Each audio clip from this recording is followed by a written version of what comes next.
Estamos hoje no segundo vídeo do estudo sobre para que serve ser cheio do Espírito. É uma pergunta que eu faço. E no vídeo anterior eu terminei falando sobre as duas testemunhas. E só recapitulando, eu falei sobre porque na grande tribulação nem todos morreram, nem todos morrem, uns morrem, outros são perseguidos, outros são guardados por Cristo. Vamos ler isso em Apocalipse 13:10, um versículo rápido aqui, irmãos. Se alguém há de ir para cativeiro irá. Se alguém há de ser morto, morto a espada haverá de ser. Aqui estão a perseverança e a fidelidade dos santos. Quem são os santos, irmão? Tem um estudo preparado, eu tenho que trazer ele aqui para o canal, sobre os santos. Quem são os santos? Tem muita gente, os irmãos pré-tribulacionistas, que creem que os santos são os judeus, que vão se converter, etc. O povo santo, A Bíblia se refere lá no Antigo Testamento como judeu, terra santa, povo santo. Então acredita que esses santos são. Mas a gente sabe que não, irmão? Santos são os servos do Senhor, que foram perseverantes até o fim. Então vamos lá. Quando Deus encheu os discípulos de poder, não foi para falar em outras línguas. Olha, irmãos, falar em línguas é um dom, Isso também acontece, e aconteceu com os discípulos lá no dia de Pentecostes. Porém, eu acredito, eu tenho um vídeo preparado aqui, qualquer momento eu vou trazer, eu não acredito que falar em línguas é a principal questão de você ser batizado no Espírito Santo. Falar em línguas é um dom. Eu não vou entrar em detalhes porque eu vou trazer um estudo sobre isso, mas falar em língua é um dom e nem é o principal. Se eu não me engano, antes vem o dom de profecias. E o maior de todos os dons é amar. Então, irmãos, falar em outras línguas, em outros idiomas, é um bônus, vamos dizer assim, bem simples, Um bônus. É um dom, um talento. Quem tem o Espírito Santo de Deus, quem recebe o poder do Espírito Santo de Deus, tem que buscar dons, pedir a Deus dons. E falar em línguas é um. Eu creio, eu não duvido Existem algumas denominações que não acreditam, no falar em línguas, nessa questão espiritual. Mas eu creio sim, a Bíblia nos dá respaldo o tempo todo sobre isso. Porém, não é isso que faz você ser batizado no Espírito Santo, irmãos. Na minha humilde opinião, com todo respeito a quem pensa diferente. Ser batizado no Espírito Santo, falar em línguas, é uma consequência. Se você tem o Espírito Santo de Deus, você foi cheio do Espírito, você vai falar em mistério, você vai profetizar, aquilo que Deus tem algo para cada pessoa. Eu não sou igual a você, você não é igual a outro. Deus tem uma obra, somos ferramentas, e Deus usa a ferramenta de acordo com a necessidade que Ele precisa, tá bom? Como eu disse, o poder do Espírito Santo de Deus, além de outras coisas, mas principalmente é para fortalecer, ser revestido de poder. Lucas 24:49 fala sobre isso. Mas eu vou pular esse texto porque é só para retificar o que está, confirmar o que eu acabei de dizer. Se quiserem ler lá, Lucas 24, versículo 49. Para serem usados com autoridade. Porque, assim como os discípulos foram perseguidos, presos, torturados e mortos, todos com exceção de João, nós também seremos, de algum jeito, em algum momento da vida, e se chegarmos vivos até a tribulação, com certeza seremos afligidos por coisas assim. Você entende a ligação de Elias e Moisés? Um morreu e o outro não. Viu como bate certinho revestimento? Quando eu digo isso é porque uns vão morrer, evidente, no período da tribulação, outros não. Então eu entendo que até nisso tem sentido. Como Elias não morreu, ele foi Ele foi, vamos dizer assim, arrebatado, foi transladado para o céu com Cristo. E Moisés, sim, Moisés morreu, não chegou a entrar na Terra Prometida e morreu antes. Até nisso a gente entende. Até algumas pessoas acham que Elias, né, aqueles que acreditam em duas pessoas literais, acreditam que Elias teria que vir para poder ele morrer e ser ressuscitado, né? Mas há muitas exceções, né? Muitas exceções na palavra do Senhor também.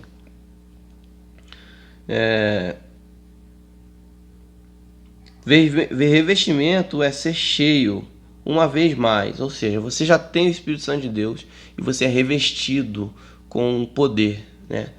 Porque quando você aceita Cristo, você já recebe o Espírito Santo de Deus, né? Você é batizado, você está ali no batismo com as águas, no batismo de João. Você está expondo para todo mundo ali claramente que você se arrepende, é um símbolo de arrependimento. E automaticamente o Espírito Santo de Deus está habitando em você, salvação. Mas poder é algo a mais do que isso. Poder é algo que vem além, muito mais do que isso. Para isso é necessário já ter o Espírito, o poder do Espírito, né? Como eu já disse, para ter mais uma porção, ser preenchido ainda mais, né, irmãos? Vamos lá, esse segundo vídeo para a gente encerrar. Peço aos irmãos que vejam o vídeo, assistam até o final. Né? Talvez o primeiro ficou um pouquinho grande, talvez esse fique um pouco menor. Mas ajude o canal a crescer, assista o vídeo, dê o seu like. Mesmo que o irmão não concorde, assista e dê sua opinião aí nos comentários, fale o que o irmão pensa e vamos conversar com pessoas inteligentes para que a gente entenda a palavra do Senhor, ok? Esse avivamento também alcançará o Brasil e o mundo, porém não serão todos que serão as duas testemunhas. É o que eu falei lá atrás, né? A gente ia encontrar uns textos mais que corroborassem mais com esse assunto. Eu acredito que uma boa parte da igreja, mas quando a gente lê em Atos 2, vamos ler de novo Atos 2. Atos 2, 17 ou 19. A gente já leu no comecinho, mas vamos ler de novo, né? Atos 2, 17 ou 19. Olha só, acontecerá nos últimos dias, diz Deus, que derramarei do meu espírito. Lá em Joel 2 é a mesma coisa que a gente leu. Sobre toda a humanidade. Entenda bem, toda a humanidade. O Espírito de Deus vai se derramar sobre toda a humanidade. Os filhos e as filhas de vocês profetizarão. Está falando de uma geração futura. Os seus jovens terão visões e os seus velhos sonharão. Até sobre os meus servos, olha aqui, irmãos, a chave. E sobre as minhas servas derramarei o meu espírito naqueles dias e profetizarão. Mostrarei prodígios em cima do céu e sinais embaixo da terra, sangue, fogo e nuvens de fumaça. A gente vai ler isso em Mateus 24, fala sobre isso, no sangue, fogo e nuvens de fumaça. Mas o texto aqui que eu queria chamar a atenção é esse. Primeiro ele fala que vai derramar o espírito sobre toda a humanidade, mas depois, até sobre os meus servos e sobre as minhas servas derramarei o meu espírito naqueles dias e profetizarão. Esse e profetizarão está dizendo o quê? O derramado do espírito vai ser disponível para todos. Mas o poder de ser, a condição de ser testemunha, mártire, as duas testemunhas, são pessoas que estão preparadas. E como Paulo, né, não se preocupa se vai morrer ou não. Essas são as pessoas que serão as duas testemunhas. Então, uma parte da igreja, né, pode ser que eu encontre alguma coisa que venha modificar esse pensamento, mas por enquanto o que eu acredito, e acredito que seja isso realmente, uma parte da igreja será as duas testemunhas, porque elas vão receberão o Espírito Santo de Deus, uma porção bem grande mesmo. Como foi em Atos 2, né? Os discípulos estavam ali e a gente leu o texto, leu Atos na sequência. Os discípulos foram derramados do Espírito Santo de Deus, mas havia muitas pessoas ali ao lado que não tiveram a mesma unção, né? Conheceram a palavra e não tiveram. Mas eles foram cheios, porque eles passariam por perseguição. Então vamos lá, na sequência. A gente vai, com o tempo, a gente vai trazendo mais textos, a gente vai descobrindo uma coisa e vai trazendo e acrescentando nos nossos conhecimentos, nos nossos estudos. Como eu já disse aqui, né, toda a humanidade e meus servos e minhas servas Perceba que servos e servas terão mais do poder do Espírito. Só uma observação: a palavra mártir significa testemunha no grego. Então vamos ler em Atos 1:8. Ele é um versículo rápido, então vamos ler aqui. Atos 1:8. Mas vocês receberão poder ao descer sobre vocês o Espírito Santo, e serão minhas testemunhas tanto em Jerusalém como em toda a Judéia e Samaria, até os confins da terra. Confins da terra inclui a gente aqui, Brasil, né? Essa região toda aqui que nós vivemos, da América do Sul, América do Norte e por aí vai. As duas testemunhas, a igreja, são ou somos mártires que não têm medo, mas leva a palavra do Senhor ao mundo. E se olharmos ao redor do mundo, a perseguição aos cristãos só aumenta. Acredite, aqui no Brasil também. Uma hora vai acontecer. Talvez não com tanta intensidade como acontece em outros lugares hoje, mas sim, ideologicamente a gente já vive, né? Eu falo isso em alguns vídeos nossos. Nós já somos perseguidos ideologicamente. Quando você prega o evangelho na rua, vai na rua ali na esquina da sua casa, começa a gritar que Jesus está voltando, que Jesus vai voltar, que se arrependa do pecado, etc. Uns vão ouvir e respeitar e até acreditar, mas outros vão te xingar. Outros vão falar que você é louco. Outros vão falar que Deus não existe. Coisas desse tipo. Então, não é simples assim, irmãos. No Brasil, a gente passa por situações de perseguição não extrema como em outros lugares, de você ser morto e preso. Eu acredito que vai acontecer coisas parecidas, sim, né? A gente já vê notícias, situações aí que falam que alguns lugares está sendo proibido pregar o evangelho, né? Agora aí, esse governo novo aí já disse que não pode ser pregado o evangelho nas tribos Yanomamis, coisas desse tipo aí, né? Em alguns lugares, alguns pastores estão sendo presos, né? Então, isso vai se intensificar, irmãos. Isso aí não tem jeito. A verdade de Deus, ela incomoda o mundo que está no pecado, imundado no pecado. Vamos lá, tá terminando esse vídeo.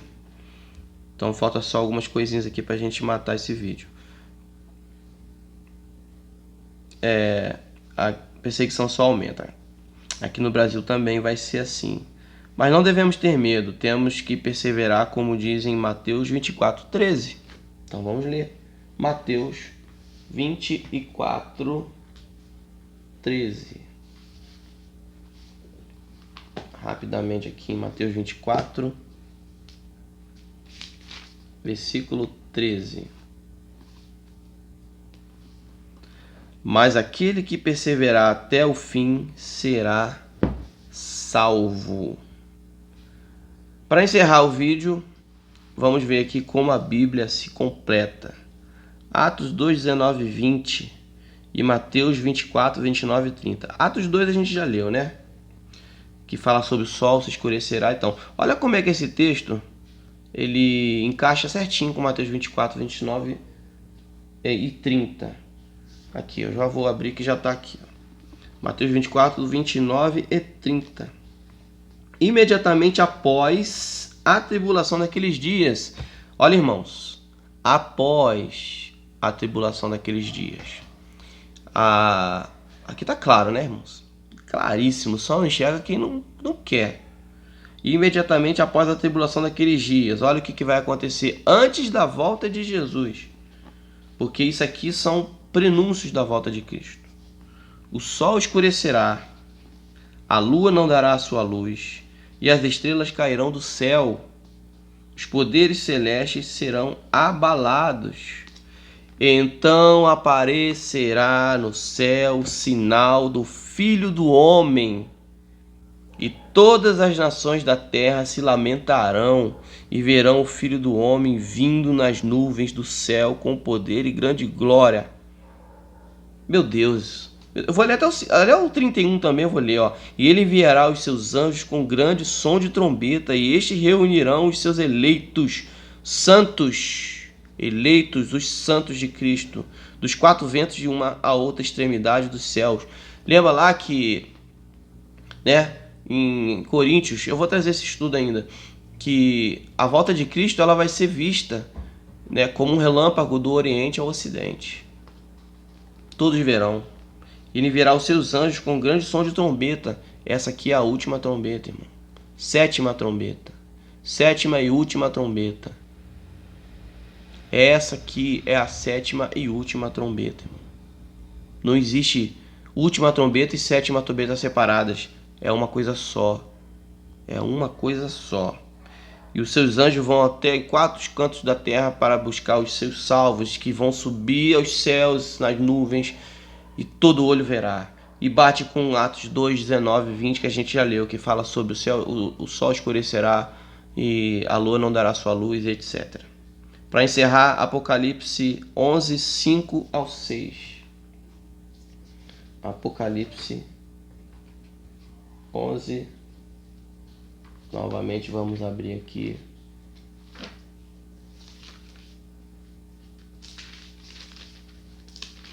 Aqui. 11 do 5 e 6. Se alguém quiser causar-lhes dano, da boca deles sairá fogo, que devorará os seus inimigos. É assim que deve morrer qualquer pessoa que quiser causar-lhes dano. Estes homens têm poder para fechar o céu, de modo que não chova durante o tempo em que estiver profetizando, né? Pregando o evangelho. E tem poder para transformar a água em sangue e asferir a terra com toda sorte de pragas, quantas vezes desejarem. Você sabe o que as duas testemunhas vão pregar? Joel 2. Nos últimos dias, olha aqui, Atos 2, que é o mesmo que está em Joel. E acontecerá nos últimos dias, isso são os 3 anos e meio, ou seja, as duas testemunhas vão estar pregando isso. Os últimos dias, diz Deus, derramarei o meu espírito sobre toda a humanidade. Filhos de vossos filhos profetizarão, e seus jovens terão visões, velhos sonharão, até... Mostrarei prodígios de cima do céu. As duas testemunhas vão fazer isso. Isso aqui é uma profecia das duas testemunhas, né? Mas vai chegar onde eu quero chegar. Ó. O sol se transformará em trevas, lua em sangue, antes que venha o grande dia do Senhor. E acontecerá que todo aquele que invocar o nome do Senhor será salvo. É uma mensagem de arrependimento. Arrependimento. Estarão falando como João Batista falou. Arrependam-se, arrependam-se. É isso que você tem que pregar, eu tenho que pregar. Arrependimento. A volta de Cristo está próxima, irmão. Eu não sei quanto tempo demora, 20 anos, 30 anos, 40, 50 anos. Pode ser, mas está muito próximo, irmãos. Talvez nós sejamos a última geração. Talvez eu esteja vivo, se Deus me der saúde até lá, para ver isso acontecer. Não sei, talvez velhinho ainda. A gente não sabe o dia, não sabe a hora, mas os sinais nos mostram que as coisas estão caminhando, mas muito perto disso acontecer. Esse texto que eu falei de Apocalipse 11, do 5 ao 6, está se tratando de poder, sinais, prodígios, igreja, duas testemunhas. É isso, irmãos. Eu quero agradecer imensamente a todos que assistiram esse estudo, né? 2 vídeos de 20 minutos aproximadamente. Talvez os irmãos olhem seu tempo e já não queiram assistir, mas assistam. Até mesmo para que, se eu estiver falando alguma coisa aqui equivocada, os irmãos não compreenderem e não concordarem, os irmãos possam dar suas opiniões aí, a gente vai analisar e juntos como irmão em Cristo. Não interessa se você é pré, pós, meso, tribulacionista. O importante lógico que tudo isso tem uma aplicação, né? Cada um vai reagir de uma forma. Mas o mais importante, né? Não que isso não seja importante. O mais importante é todos estarmos atentos, vigilantes. Pecou, irmão? Eu peco, todo mundo peca.